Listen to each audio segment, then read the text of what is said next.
Hello friends, welcome to my channel Nick study point. So what's up guys, I hope आप सब लोग ठीक होंगे एंड आप सबकी स्टडीज़ भी अच्छी चल रही होंगी। सो आज के सेशन में मैं आपके लिए लेकर आई हूँ क्लास 12 चैप्टर 8 मानव कल्याण में सूक्ष्मजीव की एनसीईआरटी ऑडियो बुक। सो चलिए टाइम ना वेस्ट करते हुए स्टार्ट करते हैं। इसकी जो PDF है न्यू एनसीईआरटी बुक की, ये आपको मेरे टेलीग्राम चैनल पर मिल जाएगी, जिसका लिंक मैं डिस्क्रिप्शन में डाल दूंगी। सो प्लीज़ ज़रूर चेकआउट करें। चलिए स्टार्ट करते हैं। असूक्ष्म पादपों तथा प्राणियों के अतिरिक्त इस पृथ्वी पर जीव विज्ञानी तंत्र के प्रमुख घटक सूक्ष्मजीव हैं। कक्षा 11 में आपने जीवित जीवों में पाई जाने वाली विविधता के बारे में अध्ययन किया होगा। क्या आपको याद है जीवित जीवों में कौन से जगत के अंतर्गत सूक्ष्मजीवी जीव आते हैं? वे कौन से जीव हैं जिन्हें केवल सूक्ष्मदर्शी माना जाए? सूक्ष्म जीव सर्वव्यापी होते हैं। यह मृदा, जल, वायु, हमारे शरीर के अंदर तथा अन्य प्रकार के प्राणियों तथा पादपों में पाए जाते हैं जहां किसी प्रकार का जीवन संभव नहीं है, जैसे गीजर के भीतर गहराई तक तापीय चिमनी जहां ताप 100 डिग्री सेल्सियस तक बढ़ा हुआ रहता है, मृदा में गहराई तक, बर्फ की परतों के कई मीटर नीचे तथा उच्च अम्लीय पर्यावरण जैसे स्थानों पर भी पाए जाते हैं। सूक्ष्मजीव विविध रूपायित प्रोटोजोआ, जीवाणु, कवक तथा सूक्ष्मदर्शी पादपों एवं प्राणियों से होते हैं। विषाणु, विरोइड तथा प्रायोन भी प्रोटोन या संक्रमित कारक हैं। कुछ सूक्ष्म जीवियों को चित्र 8.1 तथा 8.2 में दिखाया गया है। जीवाणु तथा अधिकांश कवकों के समान सूक्ष्मजीवियों को पोषक मीडिया माध्यमों पर उगाया जा सकता है ताकि वृद्धि कर यह कॉलोनी का रूप ले ले और इन्हें नग्न नेत्र से देखा जा सके। ऐसे संवर्धन सूक्ष्मजीवियों पर अध्ययन के दौरान काफ़ी लाभदायक होते हैं। डायग्राम इम्पॉर्टेंट है। इस पुस्तक के 8वें अध्याय में आपने पढ़ा होगा कि सूक्ष्मजीवी मनुष्यों में बहुत से रोग उत्पन्न करते हैं। ये पशुओं तथा पादपों में भी रोग उत्पन्न करते हैं, परंतु इससे आपको यह नहीं समझ लेना चाहिए कि सभी सूक्ष्मजीव हानिप्रद होते हैं। अधिकांश सूक्ष्मजीव मनुष्यों के लिए कई प्रकार से लाभप्रद हैं। मानव कल्याण के प्रति सूक्ष्मजीवों के कुछ अत्यंत महत्वपूर्ण योगदानों पर निम्न पृष्ठों में परिचर्चा की गई है। 8.1 घरेलू उत्पादों में सूक्ष्मजीव। आपको यह जानकर आश्चर्य होगा कि हम प्रतिदिन सूक्ष्मजीवियों अथवा उनसे व्युत्पन्न उत्पादों का प्रयोग करते हैं। इसके सामान्य उदाहरण दूध से दही का उत्पादन है। सूक्ष्मजीव जैसे लैक्टोबैसिलस तथा अन्य, जिन्हें सामान्यतः लैक्टिक एसिड बैक्टीरिया LAB कहते हैं, दूध में वृद्धि करते हैं और उसे दही में परिवर्तित कर देते हैं। वृद्धि के दौरान लैक्टिक एसिड बैक्टीरिया अम्ल उत्पन्न करता है जो दुग्ध प्रोटीन को स्कंदित तथा आंशिक रूप में पचा देता है। दही की थोड़ी सी मात्रा निवेश द्रव्य अथवा आरंभक के रूप में ताजे दूध में मिलाया जाता है। इस निवेश द्रव्य में लाखों करोड़ों की संख्या में लैक्टिक एसिड बैक्टीरिया होते हैं जो उपयुक्त ताप पर कई गुना वृद्धि करते हैं और परिणाम स्वरूप दूध को दही में बदल देते हैं। इतना ही नहीं, विटामिन B की मात्रा बढ़ने से पोषण संबंधी गुणवत्ता में भी सुधार हो जाता है। हमारे पेट में भी सूक्ष्मजीवियों द्वारा उत्पन्न होने वाले रोगों को रोकने में लैक्टिक एसिड बैक्टीरिया एक लाभदायक भूमिका का निर्वाह करते हैं। दाल चावल का बना ढीला ढाला आटा, जिसका प्रयोग डोसा तथा इडली जैसे आहार को बनाने में किया जाता है, वह भी बैक्टीरिया द्वारा किण्वित होता है। इस आटे की फूली उभरी शक्ल CO2 गैस के उत्पादन के कारण होती है। क्या आप बता सकते हैं कि कौन सा उपापचयी पद CO2 के निर्माण में कार्य कर रहा है? क्या आप जानते हैं कि किण्वन की क्रिया के लिए बैक्टीरिया कहाँ से आ रहे हैं? ठीक इसी प्रकार ढीला ढाला आटा, जिसका प्रयोग ब्रेड बनाने में किया जाता है, उसमें बेकर यीस्ट, सैक्रोमाइज सेरेविस का प्रयोग किया जाता है। पारंपरिक पेय तथा आहारों की एक बहुत बड़ी संख्या सूक्ष्मजीवियों द्वारा किण्वित कराकर तैयार की जाती है। दक्षिण भारत के कुछ भागों में एक पारंपरिक पेय टोडी है। इसे ताड़ वृक्ष के तने के स्राव को किण्वित कराकर तैयार किया जाता है। सूक्ष्मजीवियों का प्रयोग किण्वित मत्स्य, मछली, सोयाबीन तथा बांस, प्ररो आदि के भोजन तैयार करने में किया जाता है। पनीर या चीज एक प्राचीन भोज्य पदार्थ है। इसे तैयार करने में सूक्ष्मजीवियों का प्रयोग किया जाता है। विभिन्न किस्मों के पनीर अपनी गठन, संरचना, सुगंध तथा स्वाद जैसे अभिलक्षणों से पहचाने जाते हैं। विशेष सूक्ष्मजीवों के प्रयोग से आते हैं। उदाहरण के लिए स्विस चीज में पाए जाने वाले बड़े बड़े छिद्र प्रोपियोनिबैक्टीरियम शारमेनाई नामक बैक्टीरिया द्वारा बड़ी मात्रा में उत्पन्न CO2 के कारण होते हैं। रॉकीफोर्ड चीज एक विशेष प्रकार के कवक की वृद्धि से परिपक्व होते हैं, जिससे विशेष सुगंध आने लगती है। 8.2 औद्योगिक उत्पादों में सूक्ष्मजीव। यहाँ तक कि उद्योगों में भी सूक्ष्मजीवियों का प्रयोग बहुत से उत्पादों के संश्लेषण में किया जाता है, जो कि मनुष्य के लिए काफ़ी मूल्यवान होते हैं। मादक पेय तथा प्रतिजैविक इसके कुछ उदाहरण हैं। व्यावसायिक पैमाने पर सूक्ष्मजीवियों को पैदा करने के लिए बड़े बर्तन की आवश्यकता होती है, जिसे फर्मेंटर या किण्वक कहते हैं। 8.2.1 किण्वित पेय। सूक्ष्मजीव विशेषकर यीस्ट का प्रयोग प्राचीन काल से वाइन, बियर, विस्की, ब्रांडी या रम जैसे पेयों के उत्पादन में आता जा रहा है। इस उद्देश्य की पूर्ति के लिए यही यीस्ट सैक्रोमाइज सेरेविस, जो सामान्यतः ब्रीवर्स यीस्ट के नाम से भी प्रसिद्ध है। ब्रेड बनाने तथा माल्टीकृत धान्यों तथा फलों के रसों में एथेनॉल उत्पन्न करने में प्रयोग में आता है। क्या आपको वे उपापचय अभिक्रिया याद है जिनके परिणाम स्वरूप यीस्ट द्वारा एथेनॉल उत्पादित होता है? विभिन्न प्रकार के अल्कोहल या पेय की प्राप्ति, किण्वन तथा विभिन्न प्रकार के संसाधन आसवन तथा उसके बिना कच्चे पदार्थों पर निर्भर करता है। वाइन तथा बियर का उत्पादन बिना आसवन के, जबकि विस्की, ब्रांडी तथा रम किण्वित रस के आसवन द्वारा तैयार किए जाते हैं। किण्वित संयंत्र प्लांट का फोटोग्राफ चित्र 8.5 में दिखाया गया है। 8.2.2 सूक्ष्म जीवों द्वारा प्रतिजैविकों का उत्पादन 20वीं शताब्दी की अत्यंत ही महत्वपूर्ण खोज और मानव समाज के कल्याण के लिए एक बहुत ही बड़ी उपलब्धि मानी जाती है। एंटी एक ग्रीक भाषा का शब्द है जिसका अर्थ खिलाफ तथा बायो का अर्थ है जीवन। दोनों को मिला देने से इसका अर्थ होता है जीवन के खिलाफ जो रोग जो जीवों से उत्पन्न होते हैं उनके संदर्भ में, जबकि मनुष्य के संदर्भ में यह जीवन के खिलाफ न होकर जीवन के प्रति माना जाता है। प्रतिजैविक एंटीबायोटिक एक प्रकार के रासायनिक पदार्थ हैं जिनका निर्माण कुछ सूक्ष्म जीवों द्वारा होता है। यह अन्य रोग उत्पन्न करने वाले सूक्ष्म जीवों की वृद्धि को मंद कर उन्हें मार सकते हैं। आप सामान्य रूप से प्रयोग में लाए जाने वाले एंटीबायोटिक पेनिसिलिन से तो परिचित हैं। क्या आप जानते हैं पेनिसिलिन सबसे पहला एंटीबायोटिक था जिसकी खोज एक प्रकार का हादसा या घटना थी। अलेक्जेंडर फ्लेमिंग जब स्टेफिलोकोकस बैक्टीरिया पर कार्य कर रहे थे तब उन्हें एक बार दिखाई दिया कि जिन प्लेटों पर वह कार्य कर रहे थे उनमें एक बिना धुली प्लेट पर मोल्ड उत्पन्न हो गए हैं, जिस कारण स्टेफिलोकोकस वृद्धि न कर सका। उन्होंने पाया कि यह प्रभाव मोल्ड द्वारा उत्पन्न एक रसायन पेनिसिलिन द्वारा होता है। चूंकि पेनिसिलिन पेनिसिलियम नोटेटम नामक मोल्ड से उत्पन्न होता है, इस कारण इसका नाम उन्होंने पेनिसिलिन रखा। यद्यपि बाद में अर्नेस्ट चैन तथा हार्वर्ड फ्लोरे ने इसको एक शक्तिशाली एवं प्रभावशाली एंटीबायोटिक के रूप में पुष्टि की। इस एंटीबायोटिक का प्रयोग दूसरे विश्व युद्ध में घायल अमेरिकन सिपाहियों के उपचार में व्यापक रूप से किया गया। फ्लेमिंग, चैन तथा फ्लोरे को इस खोज के लिए 1945 में नोबेल पुरस्कार से पुरस्कृत किया गया। पेनिसिलिन के बाद अन्य सूक्ष्मजीवियों से अन्य एंटीबायोटिकों को भी परिशुद्ध किया गया। क्या आप कुछ अन्य प्रतिजैविक एंटीबायोटिक के नाम तथा उनके स्रोतों के बारे में बता सकते हैं? प्लेग, काली खांसी, डिप्थीरिया यानी कि गलघोटू, लेप्रोसी, कुष्ठ रोग जैसे भयानक रोग जिनसे संसार में लाखों लोग मरे हैं के उपचार के लिए एंटीबायोटिकों ने हमारी क्षमता में वृद्धि की एक शक्ति के रूप में आए हैं। आज हम एंटीबायोटिकों से रहित संसार की कल्पना भी नहीं कर सकते हैं। 8.2.3 रसायन, एंजाइम तथा अन्य जैव सक्रिय अणु। कुछ विशेष प्रकार के रसायनों जैसे कार्बनिक अम्ल, अल्कोहल तथा एंजाइम आदि के व्यावसायिक तथा औद्योगिक उत्पादन में सूक्ष्म जीव का बड़े पैमाने पर उपयोग किया जाता है। अम्लीय उत्पादकों के उदाहरण सिट्रिक अम्ल का एस्परजिलस नाइगर एक कवक, एसिटिक अम्ल का एसिडोबैक्टर एसिटाइज एक जीवाणु, ब्यूट्रिक अम्ल का क्लोस्ट्रीडियम ब्यूटाइलिकम एक जीवाणु तथा लैक्टिक अम्ल का लैक्टोबैसिलस आदि है। एथेनॉल के बड़े पैमाने पर उत्पादन के लिए यीस्ट, सैक्रोमाइस सेरेविसी का प्रयोग किया जाता है। लाइपेज का प्रयोग उपमार्जक, संरूपण तथा धुलाई में कपड़ों से तेल के धब्बे हटाने में किया जाता है। आपने अवश्य देखा होगा कि आप बाजार से खरीदकर फल रस की जो बोतल लाते हैं उसका रस घर में बने रस की तुलना में अधिक साफ दिखाई पड़ता है। पैक्टिनिजेज तथा प्रोटीएजेज के प्रयोग के कारण बोतल वाला रस अधिक स्वच्छ एवं साफ होता है। स्ट्रेप्टोकाइनेज स्ट्रेप्टोकोकस जीवाणु बैक्टीरियम द्वारा उत्पन्न होता है जो आनुवांशिक इंजीनियरिंग द्वारा रूपांतरित किया जाता है। इसका प्रयोग उन रोगियों में रक्त वाहिकाओं से थक्का क्लोट हटाने में यानी थक्का स्फोटन के रूप में प्रयोग किया जाता है। हृदय खात के अग्रग मायोकार्डियल इंफेक्शन से गुजरते हैं। अन्य जैव सक्रिय अणु साइक्लोस्पोरिन एज, इसका प्रयोग अंग प्रतिरोपण में प्रतिरक्षा निरोधक इम्यूनोसप्रेसिव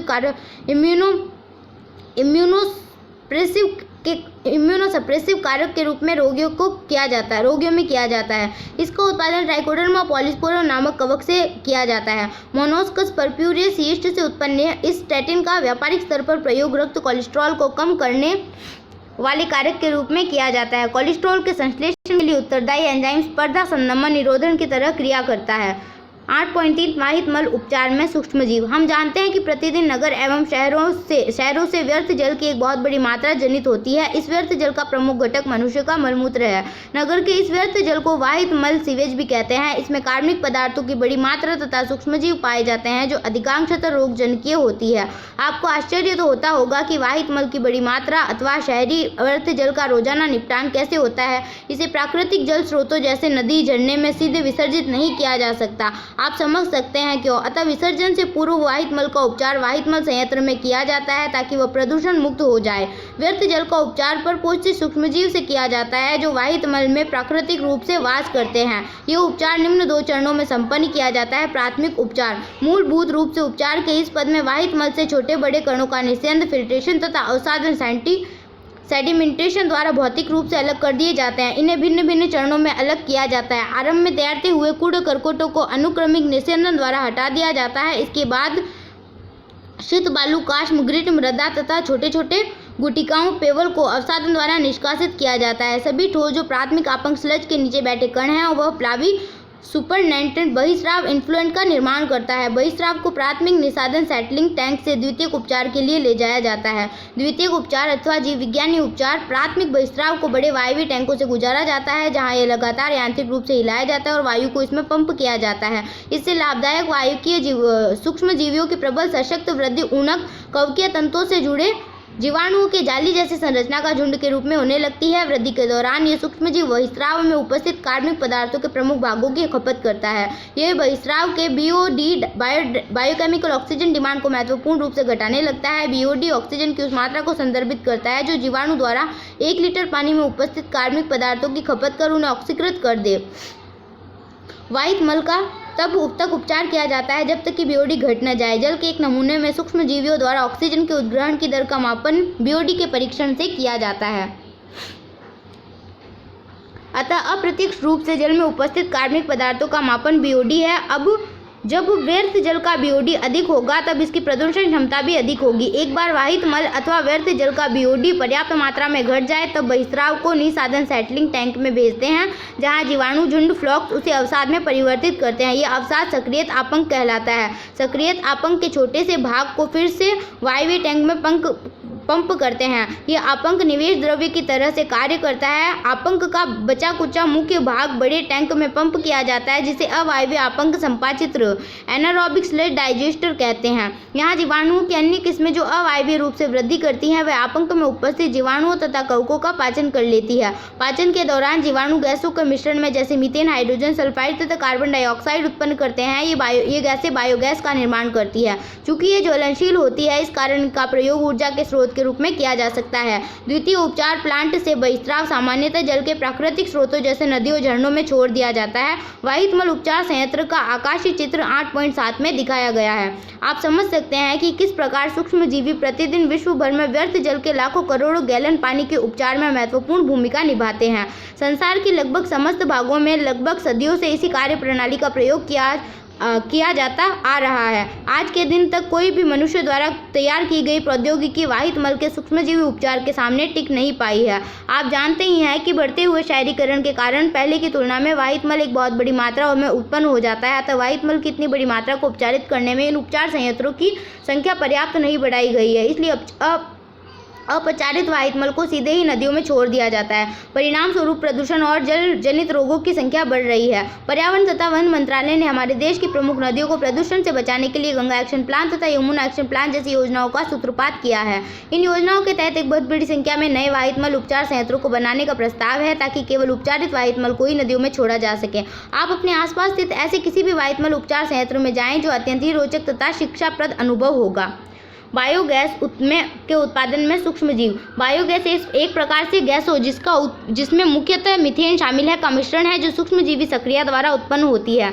आप पढ़ चुके हैं कि वृद्धि तथा उपाप चयन के दौरान सूक्ष्मजीव विभिन्न किस्मों के गैसीय अंतिम उत्पाद उत्पन्न करते हैं। जो गैस उत्पन्न होती है वह इन सूक्ष्मजीवों द्वारा खपत किए गए कार्बनिक पदार्थों पर निर्भर करती है। उपयुक्त उदाहरण जैसे गीले आटे का किण्वन, पनीर, चीज का निर्माण तथा पेयों का उत्पादन में CO2 जैसे ही मुख्य रूप से उत्पन्न होती है। यद्यपि कुछ बैक्टीरिया जो सेल्यूलोजीय पदार्थों पर अवायवीय रूप से उगते हैं वह CO2 तथा H2 के साथ साथ बड़ी मात्रा में मीथेन भी उत्पन्न करते हैं। सामूहिक रूप से इन जीवाणुओं को मिथेनोजेंस कहते हैं। इनमें सामान्य जीवाणु मिथेनोबैक्टीरियम है।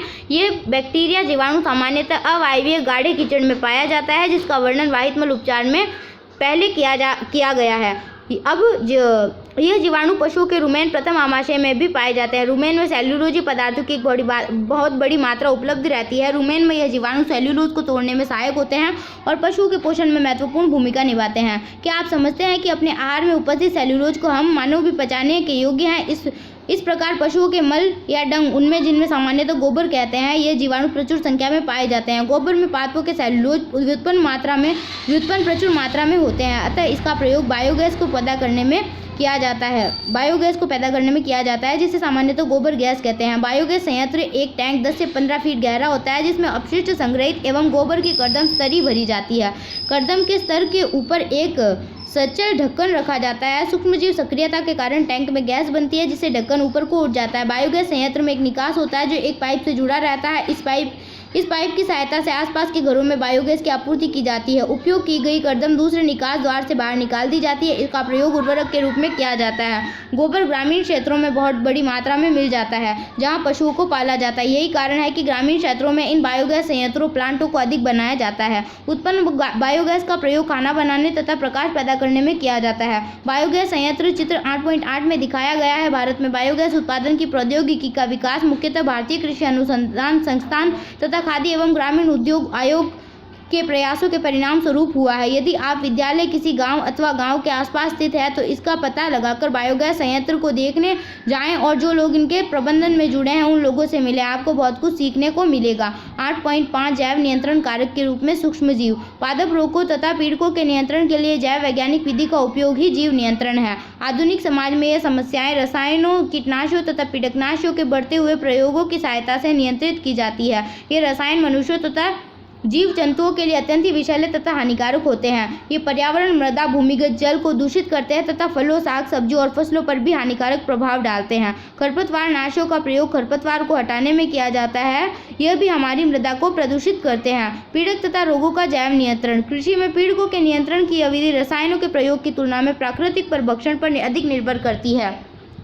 ऑर्गेनिक फार्मर के अनुसार जैव विविधता ही स्वास्थ्य की कुंजी है। भूदृश्य पर जितनी अधिक किस्में होंगी वो उतनी अधिक स्थायित्व प्रदान करती है। तो ऑर्गेनिक फार्मर एक तंत्र को विकसित करने के लिए कार्य करता है जिसमें कीट, इन्हें भी पीड़क कहते हैं, उन्मूलित न हो वे इसके बजाय उन्हें नियंत्रणीय स्तर पर एक जीवित तथा कंपायमान पारिस्थितिक तंत्र के भीतर संतुलन तथा जांच के जटिल तंत्र का निर्माण करते हैं। अधिक परंपरागत फार्मिंग प्रैक्टिस के विपरीत बहुधा लाभप्रद तथा हानिकारक बागबानी जीवों को रसायन प्रयोग द्वारा मार दिया जाता है। जैव नियंत्रण एक प्रकार का समग्रात्मक दृष्टिकोण है जिससे करोड़ों जीवों के मध्य पारस्परिक क्रियाओं के जाल की व्याख्या का विकास होता है। खेत प्राणीजात फौना तथा पेड़ पौधों फ्लोरा का निर्माण करते हैं। ऑर्गेनिक फार्मर में बहुधा एक दृष्टिकोण विकसित हो जाता है। उदाहरणार्थ जीवों का उन्मूलन, जिन्हें बहुधा पीड़क कहा गया है, उनका उन्मूलन केवल असंभव ही नहीं बल्कि अवांछनीय भी है। इनके बिना लाभप्रद परभक्षी तथा परजीवी कीट जीवित नहीं रह पाएंगे जो पीड़कों पर अपने पोषण अथवा भोजन के लिए आश्रित हैं। इस प्रकार जैव नियंत्रण विधि से विषाक्त रसायन तथा पीड़कनाशों पर हमारी जो आश्रितता है वो काफी हद तक घट जाएगी। जीव वैज्ञानिक फार्मिंग के उपगमन प्रस्ताव का महत्वपूर्ण भाग विभिन्न जीवन के रूप से परिचित होता है। उदाहरणार्थ खेतों को परभक्षी तथा पीड़कों द्वारा उनके जीवन चक्र, आहार ग्रहण करने की विधि तथा वास स्थल के रूप में पसंद किया जाता है।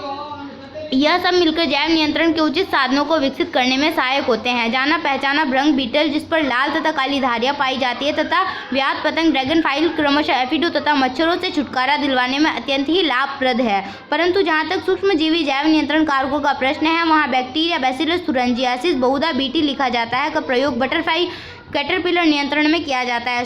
शुष्क बीजाणु स्पॉर्स सुगंधित थैली के रूप में उपलब्ध रहते हैं जिन्हें पानी में मिला दिया जाता है और इस मिश्रण को दोषपूर्ण पादपों जैसे सरसों समूह, ब्रेसिका तथा फल वृक्षों जिनकी पत्तियां कीट लार्वा द्वारा खा ली जाती है पर छिड़काव किया जाता है। लार्वा की पाचन नली में टॉक्सिन निकलता है और लार्वा की मृत्यु हो जाती है। जीवाणुवीय रोग कैटरपिलर को मार देता है परंतु अन्य कीटों को हानि नहीं पहुंचाता है। लगभग पिछले दशक में आनुवांशिक अभियांत्रिकी की विधियों के विकास से वैज्ञानिक बैसिलस थुरिंजियासिस टॉक्सिन जीन को पादपों में पहुंचा सके हैं। ऐसे पादप पीड़क द्वारा किए गए आक्रमण के प्रति प्रतिरोधी होते हैं। बीटी कॉटन इसका एक उदाहरण है जिसे हमारे देश के कुछ राज्यों में उत्पन्न किया जाता है। इसके बारे में आपको अधिक जानकारी अध्याय 10 में मिलेगी। जैव वैज्ञानिक नियंत्रण के तहत कवक ट्राइकोडर्मा का उपयोग पादप रोगों के उपचार में किया जाता है। ट्राइकोडर्मा प्रजाति एक मुक्त जीवित कवक है जो मूल पारिस्थितिक तंत्र में सामान्य रूप से पाया जाता है। ये बहुत से पादप रोगजनकों के प्रभावशील जैव नियंत्रण कारक है। बैक्यूलोवायरोसिस ऐसे रोगजनक है जो कीटों तथा संधिपादों आर्थ्रोपोडों पर हमला करते हैं। अधिकांश बैक्यूलोवायरोसिस जो जैव नियंत्रण कारकों की तरह से किए जाते हैं वे न्यूक्लियोपॉलीहाइड्रोवायरस के जीन्स के अंतर्गत आते हैं। यह विषाणु प्रजाति विशेष संकरित स्पेक्ट्रम कीटनाशक उपचारों के प्रति अति उत्तम माने गए हैं। ऐसा प्रदर्शित किया जा चुका है कि इनका पादपों, स्तनधारियों, पक्षियों, मछलियों अथवा यहाँ तक कि लक्ष्य विहीन कीट पर भी किसी प्रकार का हानिकारक प्रभाव नहीं पड़ता है। यह विशेषकर तभी वांछनीय है जब लाभप्रद कीटों का संरक्षण किया जाए ताकि समकालित पीड़क प्रबंधन कार्यक्रम की सहायता हो सके अथवा जब संपूर्ण पारिस्थितिक सुग्राही क्षेत्र का उपचार हो। 8.6 जैव उर्वरक के रूप में सूक्ष्म जीव।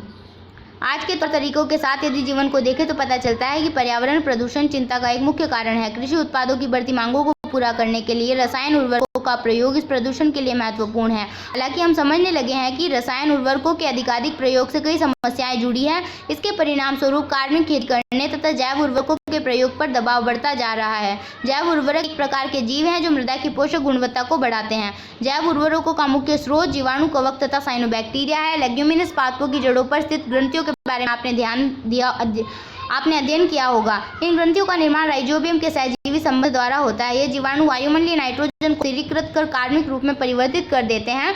पादप इसका प्रयोग पोषकों के रूप में करते हैं। अन्य जीवाणु उदाहरण एजोस्पाइरिलम तथा एजोटोबैक्टर मृदा में मुक्तावस्था में रहते हैं। यह भी वायुमंडलीय नाइट्रोजन को स्थिर कर सकते हैं। इस प्रकार मृदा में नाइट्रोजन अवयव बढ़ जाते हैं। कवक पादपों के साथ सहजीवी संबंध माइकोराइजा स्थापित करते हैं। ग्लोमस जीनस के बहुत से सदस्य माइकोराइजा बनाते हैं। इस संयोजन में कवकीय सहजीवी मृदा से फास्फोरस का अवशोषण कर उसे पादपों में भेज देते हैं।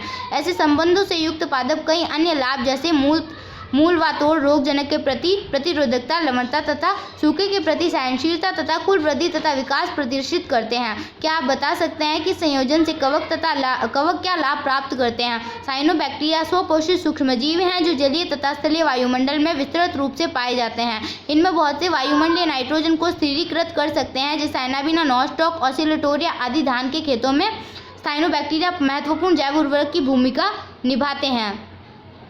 नील हरे शैवाल भी मृदा में कार्बनिक पदार्थ बढ़ा देते हैं, जिससे उसकी उर्वरता बढ़ जाती है। हाल ही हमारे देश में उर्वरकों की एक बहुत बड़ी संख्या बड़े पैमाने पर बाजार में उपलब्ध है।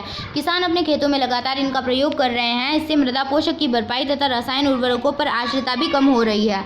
सूक्ष्मजीव पृथ्वी पर उपस्थित जीवन के बहुत ही महत्वपूर्ण घटक हैं। सभी सूक्ष्मजीव रोज अंकीय नहीं होते हैं। बहुत से सूक्ष्मजीव मनुष्य के लिए अत्यंत ही लाभप्रद होते हैं। हम प्रतिदिन सूक्ष्मजीवों तथा सूक्ष्मजीवीय व्युत्पन्न उत्पादों का प्रयोग करते हैं। जीवाणु जो लैक्टिक एसिड बैक्टीरिया दूध में वृद्धि करते हैं, जिसे वह दही में बदल जाता है। गीला गुता आटा जिसका प्रयोग ब्रेड बनाने में किया जाता है का किण्वन सैक्रोमाइस सेरेविसी नामक यीस्ट से किया जाता है। कुछ पकवान जैसे इडली तथा डोसा ऐसे गीले आटे से बनाए जाते हैं जिन्हें सूक्ष्मजीवों द्वारा किण्वित किया गया होता है। जीवाणु तथा कवकों का प्रयोग चीज पनीर को एक विशेष बनावट, स्वाद तथा सुगंध देने के लिए किया जाता है।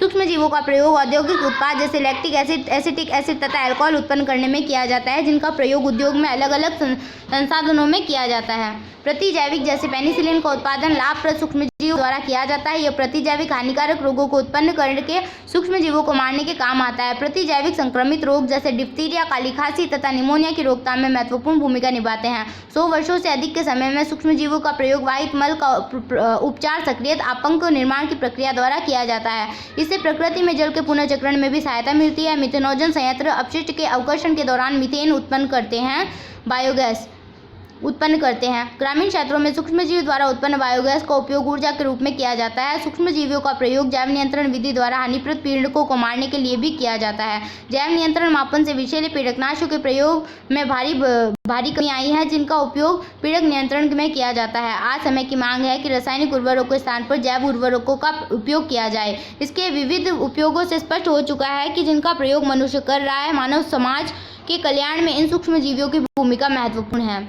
सो चैप्टर इज कंप्लीट, समरी भी रीड कर लिया हमने। ये क्वेश्चन आंसर आपको अपने नोट्स में मिल जाएंगे, आप जहाँ से भी पढ़ रहे हैं, ऑनलाइन ऑफलाइन। सो मिलते हैं अगली वीडियो में एंड अगले चैप्टर में। Thanks for watching, bye.